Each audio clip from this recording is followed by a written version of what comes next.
So cement is a significant greenhouse gas emitter. So about 8% of global greenhouse gas emissions come from the production of cement. And we 100% displace that.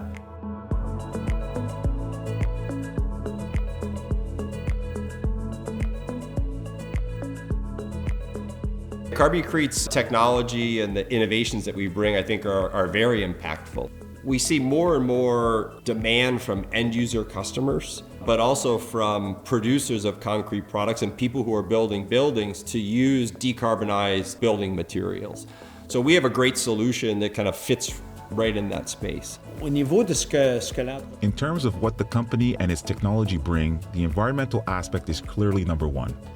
I would say that the innovation cluster was one of the main keys to CarbiCrete's success because we're advancing. We have developed an exciting technology, but it needs to be implemented in a manufacturing process or in a manufacturing industry that is very, very, very traditional, I would say very resistant to change. Je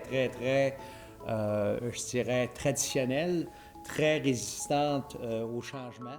The innovation clusters have been absolutely critical in helping the company take it to the next level.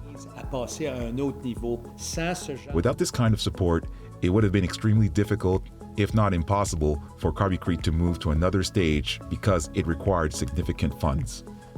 I think the global innovation clusters and specifically the advanced manufacturing cluster was really important to the company and being able to achieve the growth as quickly as possible. I think it definitely was an important aspect to get the producing partners more excited about working with the CarbiCrete technology and willing to invest alongside those grants to implement the technology more quickly. We have MOUs with a couple of companies in the US to implement our technology. And then we have a deep partnership with Saint-Gobain, which is one of the world's largest global building materials company based in France. Undoubtedly, it would have been difficult to attract this kind of partnership if we hadn't managed to make the progress we made with the support of NGen. We've really appreciated the support from the global innovation clusters. The NGen grants that we have really had a concrete impact on our ability to grow the business and expand both in Quebec and in Ontario.